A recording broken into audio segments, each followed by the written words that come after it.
Bonjour et bonjour Marie. Merci de m'avoir fait connaître ce film et puis d'accepter de me recevoir. C'est un film tellement foisonnant. On pourrait, dans ces 10 traducteurs, on pourrait chez ces 10 traducteurs, voilà, à chaque fois partir dans l'analyse de la proposition même qui est faite dans le rapport à la langue. Voilà, donc on a peu de temps finalement, quelque chose d'aussi foisonnant. Je choisis dès l'ouverture au moins de parler de ce que c'est, à savoir un film. Pas seulement un film qui s'appelle Traduire et qui traite de la langue, de la traduction, ce qui est un pari considérable pour un objet cinématographique, pour le rapport de la langue à la parole, de la langue à l'image, et de l'image à la poésie, mais revenir déjà sur le statut de film et le dispositif que vous avez choisi pour la caméra, dans le mouvement, face à ces corps, qui est vraiment un protocole suivi régulièrement, sans défaillance d'un bout à l'autre, dans 10 points de la Terre, enfin dans 10 lieux géographiques. La fenêtre, d'ailleurs, qui clôt par l'apparition des fenêtres. Que voit Dieu par la fenêtre? Je pourrais ajouter aussi la question, est-ce que Dieu parle vraiment hébreu? Mais en tous les cas, vous êtes sûr?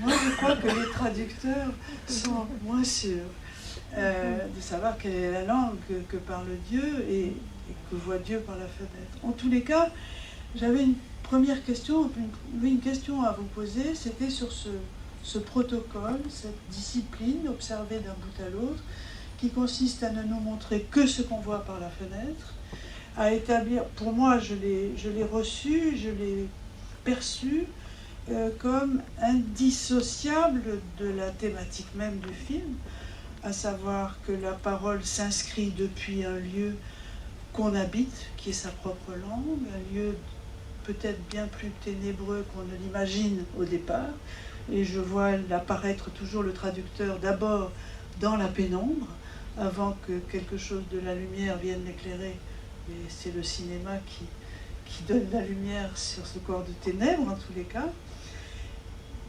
Tout ce que l'on voit est pris par la fenêtre de celui chez qui on est, ou chez qui on va se rendre. Voilà.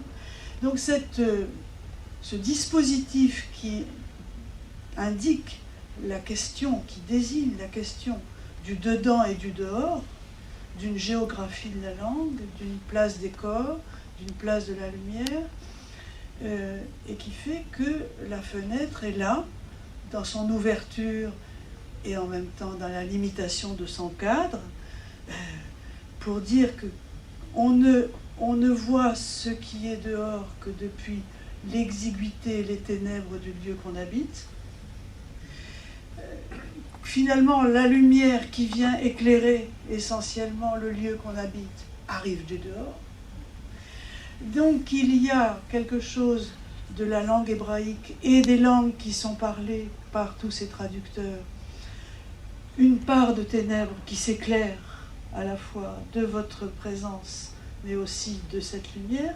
Donc la question de la fenêtre me paraît être un choix décisif et pas simplement un protocole, mais devenir une véritable métaphore de ce qui se joue dans le film. Alors j'avais envie de savoir comment s'était mis en place ce protocole et si je vous paraissais avoir vu quelque chose de légitime dans cette démarche cinématographique très singulière. Je vois que vous avez toutes des choses écrites et que je suis beaucoup plus curieuse d'entendre ce que vous avez à dire que moi parler. Non, Non, moi j'avais envie qu'on en parle en tant que film. Oui, mais voilà. Je vous laisse. Comment s'est mis en place ce choix? je peux donner à peu près 10 réponses différentes. Donc, je vais... Oui, pourtant, il y a... 24 interprètes de rêves il y avait à Jérusalem. Une fois, j'ai fait un rêve et je suis allée voir tous. Ce qu'il m'a dit l'un n'a pas dit l'autre. J'ai pas tous, vu encore le film. tous se sont réalisés en moi. C'est les midrash qui Ouais, est dans le truc. Est-ce que, par exemple, est-ce qu'il y a une autre piste est-ce que Dieu a parlé en hébreu? J'ai dit oui, évidemment. Mais, par exemple, il n'y a qu'en hébreu que les mots chalon, la fenêtre, et les mots chalom, rêve. Chalon, chalom. Hein? Donc on est déjà... et la différence, elle est... Bon, tout d'un coup, je parle là, chalom, il y a un M final. Hein? Et vous vous rappelez dans le film précédent, avec les langues sacrées, langues parlées, Chaviva Pedaya parle des messies qui habitent dans cette petite lettre M finale qui est comme une petite fenêtre. En plus, j'adore l'hébreu qui est comme des petites fenêtres. C'est des petits carrés, j'espère que vous avez vu que c'est des petits carrés qui font comme des fenêtres. Alors, déjà, Chalom, Chalon, et c'est déjà extraordinaire que les deux sont comme ça, qu'en hébreu. Donc, comme il a rêvé, il a pensé, je vais faire une humanité comme ça. Et il y a aussi extérieur, intérieur. Les mots pour dire la langue, en hébreu, il y a 2 mots. Mais celui, il est plus... L'un, c'est dit lachon, qui est la tsumen, la langue de l'intérieur, l'organe. Et l'autre, qui est plus utilisé, c'est safa. Et safa, c'est la lèvre. Donc, c'est déjà, si je fais un petit carré avec mes lèvres, ça va faire une petite fenêtre qui est entre l'intérieur et l'extérieur. Donc, et safa, c'est dit en hébreu, c'est la frontière, c'est la limite, les bords. Hein. Et les films d'une langue à l'autre, qui s'appellent Misafa, les Safa, j'ai commencé au bord de la mer, Sfat Yam en hébreu. Donc, Safa, Sfat Yam, j'ai commencé la première image, c'est au bord de la mer, pour parler de la mer, la langue maternelle, comme on dit entre eux. Et puis après, ils étaient debout, le premier film, sur le seuil de leur porte. Et seuil en hébreu, saf. Hein? Donc, vous voyez bien que Dieu a parlé en hébreu.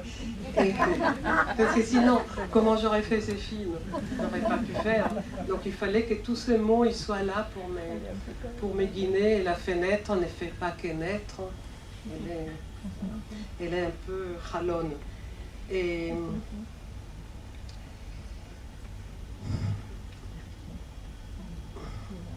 je savais au départ, quand j'ai commencé, avant de commencer le film, qu'il y aura les 2 poèmes de 2 femmes qui lisent, Dalia Rabikovic et Léa Goldberg. Et c'est leur propre voix, et ces 2 femmes ne sont pas vivantes. Donc, on attend. Donc, le départ, je savais que j'ai besoin que ces 2 poèmes vont être là. Donc, les points de départ, ils ne sont pas forcément là où on croit, je savais. Et quel le choix? Bon, on me demande comment j'ai choisi, je réponds déjà avant. Comment j'ai choisi, mais comment j'ai choisi les traducteurs, mais j'ai choisi les auteurs. Et les auteurs viennent aussi par l'ordre presque chronologique de l'hébreu. C'est comme sous les traducteurs, il y a l'histoire de l'hébreu, presque chronologiquement. Et j'ai choisi, c'est vrai, les auteurs. Et après, je suis comme point de départ, un dispositif très, très comme ça. Il y aura 10 personnes, comme les 10 commandements.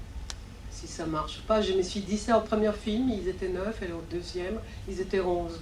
J'arrivais au 3e à faire les 10 que je voulais. Parce qu'il y a comme ça, je voulais que ça soit 70 minutes, évidemment, à cause de la 70. Et j'ai hésité, est-ce qu'il faut qu'il soit 70 ou 72? Parce qu'il y a 2. Hein? Il y a 2, ils sont 72 traducteurs. Juste dire que je fonctionne beaucoup avec ce que vous autres appelez peut-être signifiant, mais qui aide à faire fonctionner les films. Et je sais, la fenêtre, évidemment, c'était comme une évidence. Elle était déjà là avant, mais elle n'avait pas la même place. Et là, il y a des traducteurs qui m'ont dit, on ne parle jamais de nous, on est toujours à l'ombre, tu nous as mis à la lumière. Bon, est-ce que j'avais ça en tête? Je ne sais pas, mais c'est ces choses-là qui viennent avant, après, qu'on ne sait pas si... Mais c'est vrai qu'il y a la fenêtre là, elle est comme une image. Parce qu'avant qu'on voit les traducteurs, il y a la fenêtre. Et c'est comme une image dans une image, que j'aime beaucoup, c'est déjà un cadre dans un cadre, une sorte de fenêtre. Et après, bon, ça s'ouvre vers... C'est comme le point et la lumière, parce que d'habitude on fasse le point de l'un à l'autre. Là, c'est le point et la lumière qui passe de l'extérieur à l'extérieur, vient comme ça, et surexposé.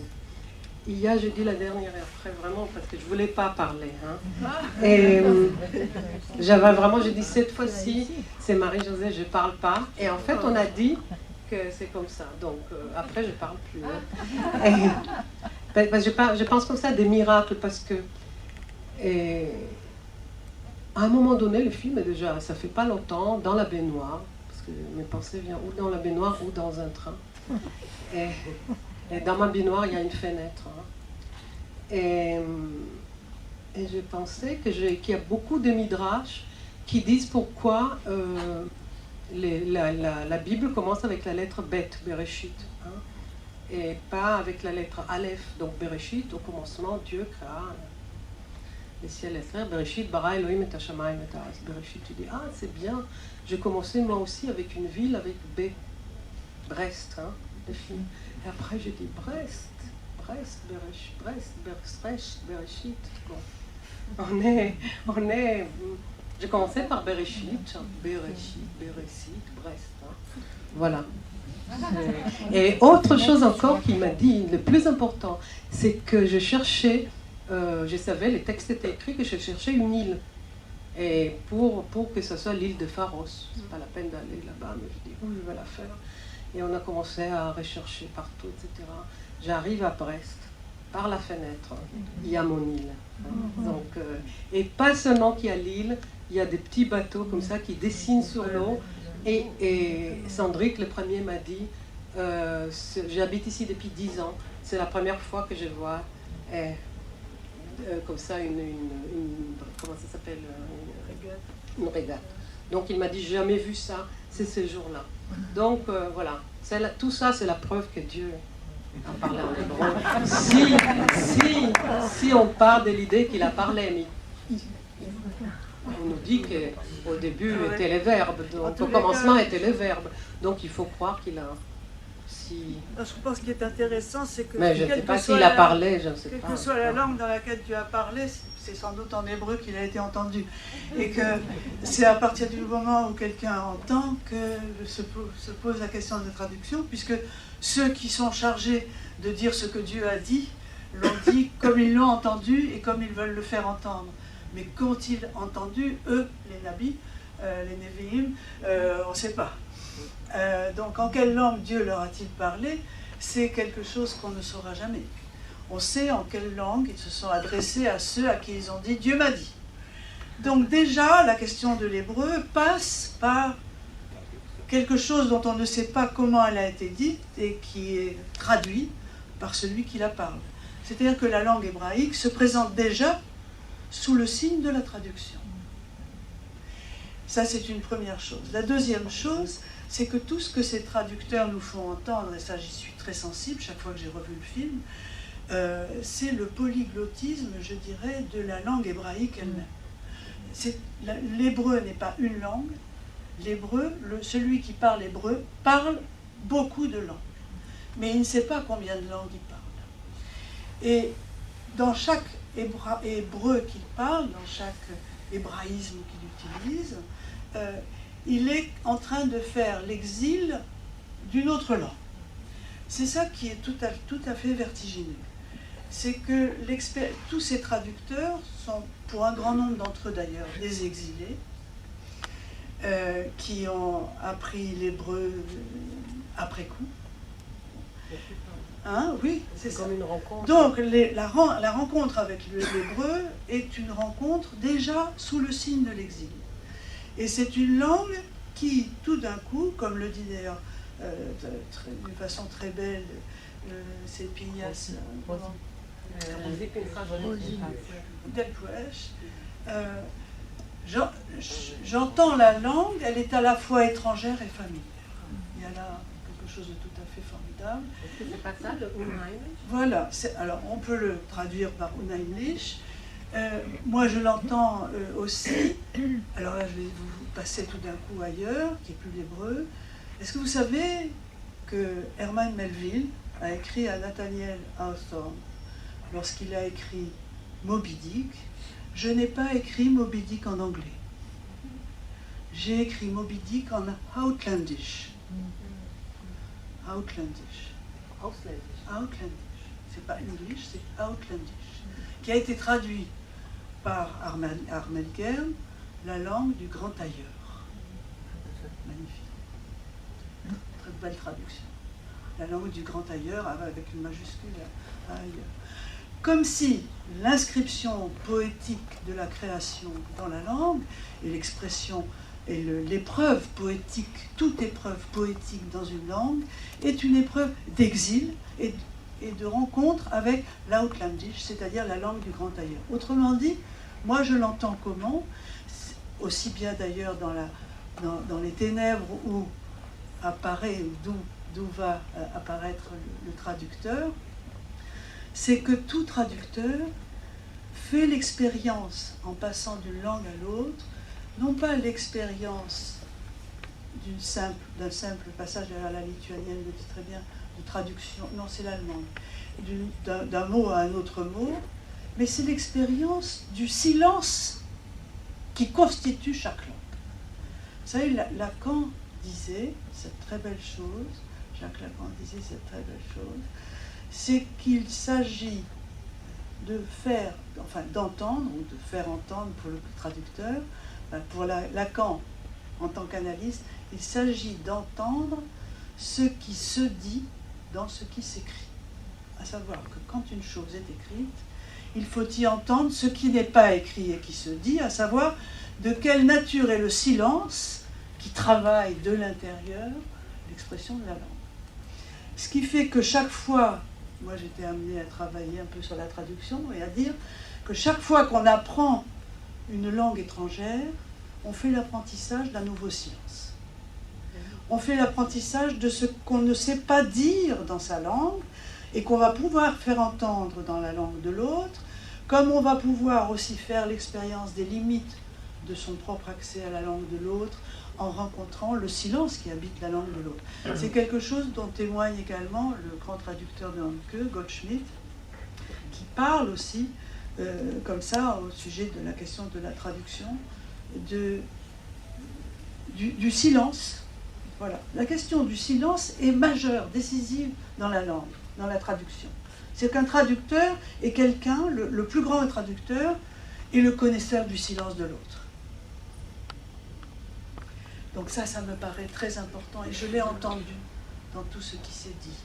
Et c'est pour ça que j'ai vu que dans ce jeu de fenêtres, de lumière, de ténèbres, de dehors et de dedans, la façon dont s'éclaire le monde le monde du ténébreux du traducteur, à partir de lumière, parce que le dehors est toujours très lumineux, comme si vraiment quelque chose de ce qui n'est pas, de ce qui est la langue de l'autre, à la racine de mon propre accès à ma propre langue. Et d'où l'idée, enfin, vous avez parlé de la frontière, du cadre. Le cadre, la fenêtre, c'est un cadre, le cadre de la fenêtre. Donc c'est la limite qui pose en même temps, oui, la puissance du hors-champ. Mais la fenêtre aussi, c'est la frontière, c'est-à-dire que cette question de la frontière, est-ce qu'un traducteur est un passeur et de quelle nature est-il? Ou est-il un douanier? S'il est un douanier, il va faire état de tout ce que vous avez dans votre valise et vous demander si vous n'avez rien à déclarer, parce que tout doit être déclaré.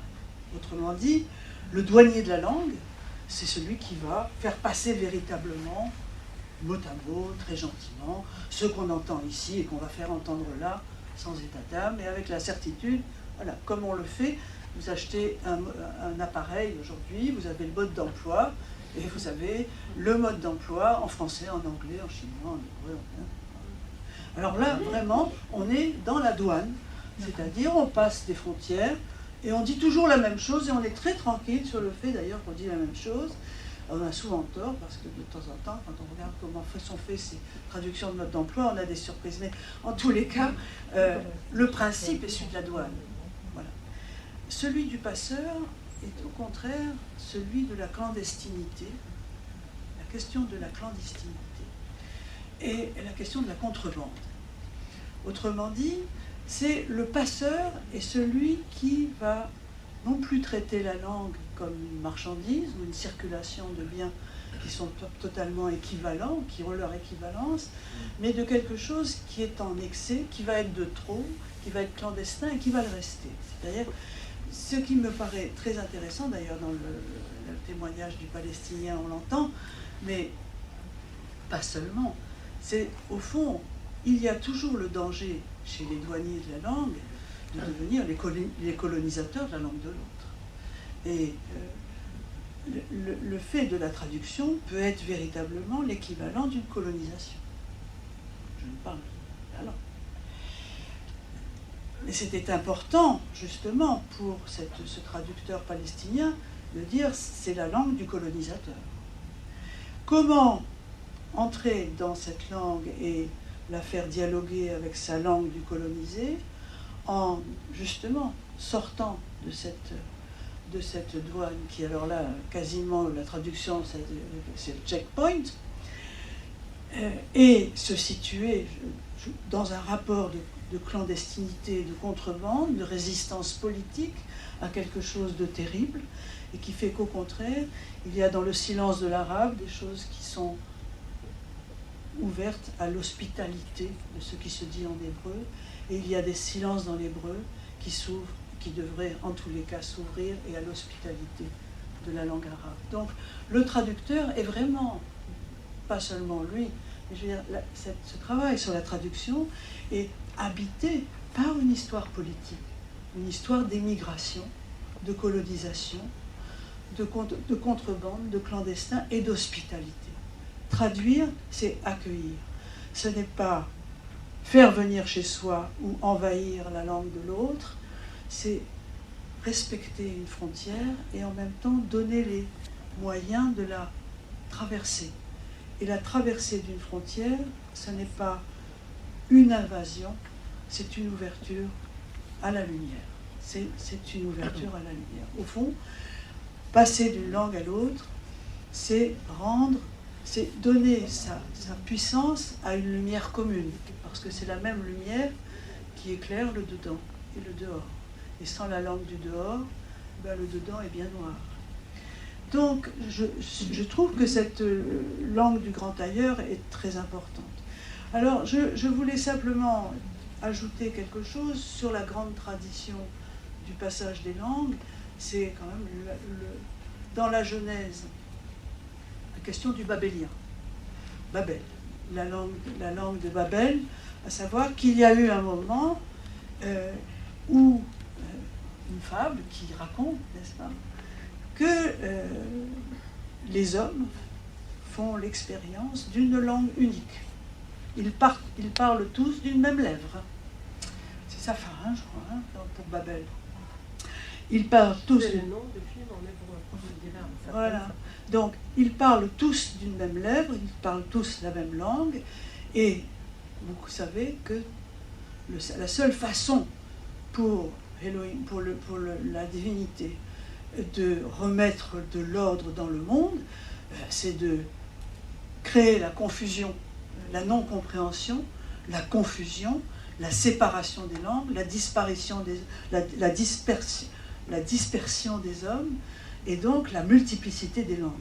Autrement dit, c'est au cœur de la Bible et pas dans le moindre des livres, c'est quand même la Genèse, hein, comme vous l'avez rappelé, qui commence par Bereshit, et bien dès le commencement, il faut que les langues soient séparées. Et il n'y a pas qu'une langue. Donc même Dieu n'a pas parlé qu'une langue. Alors pourquoi ça a été important dans notre histoire, d'abord, d'entendre qu'il n'y a de possibilité pour les hommes de vivre ensemble qu'à condition qu'on fasse toujours opérer le régime de la séparation, et celui de la séparation des langues est à la base même de la non-idolâtrie et de Babel et de Babylone et de la langue. Hein. Donc, cette langue idolâtre, cette langue, comme dit le poème, comme vous le rappelez pour le Midrash, c'est que pour les Hébreux, quand on a traduit Ça a été comme l'a traduit la Septante, pour certains hébraïsants, c'était comme le veau d'or. Savoir que la langue peut devenir l'idole. Et il ne faut surtout pas, et Lévinas, il en a été également très soucieux, il ne faut que ni la langue ni la lettre puissent devenir une idole. Il faut qu'il y ait dispersion, rencontre, il faut qu'il y ait de la division, il faut qu'il y ait du silence, il faut qu'il y ait de la confusion, si l'on veut, de toutes les façons. Vous savez que Moïse a été choisi, non pas parce qu'il parlait bien, mais parce qu'il bégayait. Donc déjà, sa langue est hésitante. Déjà, il est un claudicant. Donc c'est très important, cette idée qu'il n'y a pas une souveraineté unique d'une langue unique. Au contraire, la Bible le dénonce. Or, qu'est-ce qui arrive avec le monde chrétien?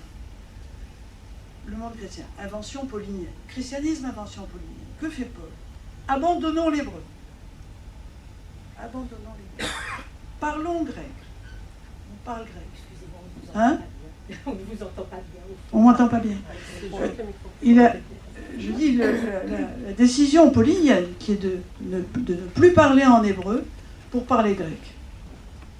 Et en même temps, comme le racontent les Actes des Apôtres, et dont qui est ceux qui se nouent dans le 1 Corinthiens 13, à savoir qu'à un moment donné, ça se passait dans pas longtemps, ça s'appelle la Pentecôte, donc Penteconta, 50 jours après Pâques, il tombe sur les apôtres réunis, glossai puros, des langues de feu, glossai. Glossai, c'est à la fois la langue, glossa, c'est la langue que l'on parle, et c'est aussi la forme des langues. Donc on peut parler glossai puros, on peut parler de langue de feu. Et grâce à ces langues de feu, qui sont la langue du Saint-Esprit, qui sont la langue que parle le Saint-Esprit, à savoir la langue de la lumière, puros, le feu. Comme vous le savez, c'est le jour où les apôtres et tous ceux qui vont être les évangélistes reçoivent de la langue de feu le don des langues. Ce don des langues, qui est célébré encore par les chrétiens le jour de la Pentecôte, consistait en ceci, qui est raconté par les Actes, c'est que tout d'un coup, les apôtres, dans leur prédication, ont parlé dans leur langue, sans doute l'araméen, et ils ont été et chacun qui les écoutait le comprenait dans sa langue. C'est quand même pas mal cette affaire. Donc, une espèce de réplique, de réponse à la confusion babélienne, à savoir qu'on va rétablir la langue unique, mais personne ne la parle, cette langue unique. C'est la langue de la lumière. Mais chacun va l'entendre. Donc, il n'existe pas de langue unique, mais il y a une écoute universelle d'une langue qui est celle de la lumière. Et voilà que les apôtres peuvent, en grec, lalein glossais, parler en langue. C'est traduit comme ça. Parler en langue. Qu'est-ce que ça veut dire, parler en langue? Parler en langue. Alors, Paul se dit, quand je parle en langue. Et à ce moment-là, il se pose la question de la prédication. Parce qu'il est malin, Paul. Il veut fonder une institution. Et il se dit que, quand même réaliste, que chacun des apôtres et tous ceux qui suivront vont chacun parler la langue qu'ils pourront parler, là où ils parleront, tantôt en parlant celle qu'ils savent, tantôt en parlant celle qu'ils vont apprendre pour se faire comprendre de ceux à qui ils s'adressent. Mais d'un autre côté, pourquoi faire tant d'efforts si glossai puros, si la langue de la lumière opère partout?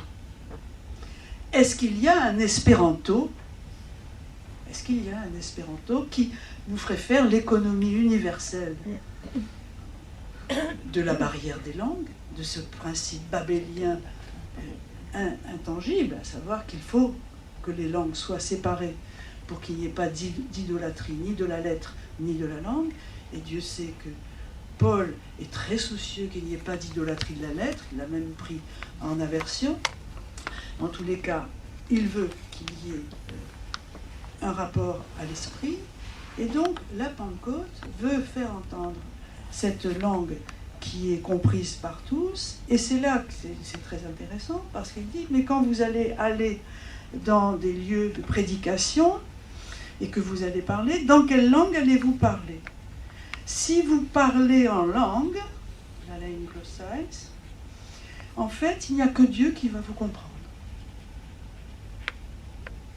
Donc il va falloir parler pour être compris par ceux qui vous écoutent. Alors, il prend un autre verbe qui s'appelle prophétein. Vous allez parler, prophétiser, ne pas parler en langue quand vous parlez à l'autre. Parce que si vous parlez en langue et que des gens qui sont étrangers à la lumière rentrent dans le lieu où vous parlez en langue, c'est la langue de l'esprit, il va vous prendre pour un fou. Il va dire, voilà. C'est-à-dire, on ne peut pas parler. Vous voyez, c'est très hébraïsant. Paul très midrashique. Enfin, il est sophistique et midrashique. Hein, il n'est vraiment pas économe de contradiction. Et il explique donc qu'il ne faut pas parler aux autres comme on parle avec Dieu. Et que Dieu vous parle à chacun, non pas comme vous allez pouvoir le transmettre aux autres. Alors, il a inventé un énième syntaxe, la langue de l'amour. Donc, il va falloir prophéter, il va falloir utiliser la langue, ce que nous faisons, hein, parler comme on peut parler là où on parle, mais se débrouiller, être assez habité par glossai puros, par la langue de feu, la langue de l'esprit, pour que celui qui m'entende n'entende pas simplement la lettre de ce que je dis, mais la langue de l'amour. Ben, tout ça, vous savez, pour conclure, parce que c'est quand même, c'est un film que nous avons vu, la réponse qui s'est faite à partir des écrits de Paul sur la base de cette pensée Babel, Pentecôte, parler en langue, espéranto général, etc., c'est la décision, la compréhension des pères de l'Église a été, il n'y a qu'une façon de se faire comprendre de tous, c'est ne plus parler et montrer des images. Donc, cessons d'écrire et de parler, faisons des images. D'ailleurs, l'exemple nous en a été donné par celui qui s'est fait image pour se faire entendre, qui s'est montré pour se faire entendre, parce que le Dieu qui n'avait pas d'image ne se faisait pas bien entendre. Donc, pour bien comprendre la langue de l'amour, il vaut mieux s'utiliser la langue de l'image. L'image devenant la langue qui n'a pas besoin de traducteur. C'est comme ça qu'on pense la mondialisation des messages iconiques. Donc, je crois que ce film magnifique est très important pour, face à ce phénomène dont nous héritons maintenant post-chrétien, à savoir que avec les écrans, on crée une sorte d'espéranto qui, se faisant passer pour la langue de l'amour, n'est rien d'autre que la langue de la soumission, de l'aliénation et d'une douane, c'est-à-dire ça devient, on retrouve la langue des douaniers, à savoir que s'il n'y a plus qu'une seule langue qui est celle de l'image, on n'a plus besoin de s'inquiéter, savoir ce qui se perd et ce qui se crée d'une langue à l'autre. Donc je crois que le trésor du film, c'est de réanimer cette question de la fenêtre, de la Outlandisch, de la dispersion des langues et de l'expérience, de l'épreuve, de l'hospitalité fondamentale dont nous manquons tant actuellement dans tous les domaines, c'est de dire que traduire, c'est devenir l'hôte d'une langue et faire de la langue et être dans l'hospitalité de la langue de l'autre. Et que cette expérience d'hospitalité donne à ce film, je dirais, sa puissance politique actuelle, décisive, à savoir qu'il n'est pas question, pour moi en tous les cas, de dire qu'il n'y a que l'hébreu qui, mais ce qui est vrai, parce que peut-être parce que je n'aime pas trop les phrases qui commencent par « il n'y a que », tout simplement, mais de dire malgré tout que nous devons effectivement à la langue hébraïque et à la tradition biblique la découverte et le rappel incessant, insistant, qu'il n'y a d'écoute de l'autre, de rencontre de l'autre, que depuis l'expérience du polyglottisme de sa propre langue. Et du fait que quelque chose... Alors c'est pour ça que je trouve très important aussi que ce film ait beaucoup insisté, pas simplement sur la traduction, mais sur la traduction de la poésie. Sont les poètes, qui, parce que les poètes sont dans leur langue, ceux qui sont les seuls à être capables de nous faire entendre ce qui est dit dans ce qui est écrit. Voilà, j'avais envie de dire ces petites choses-là.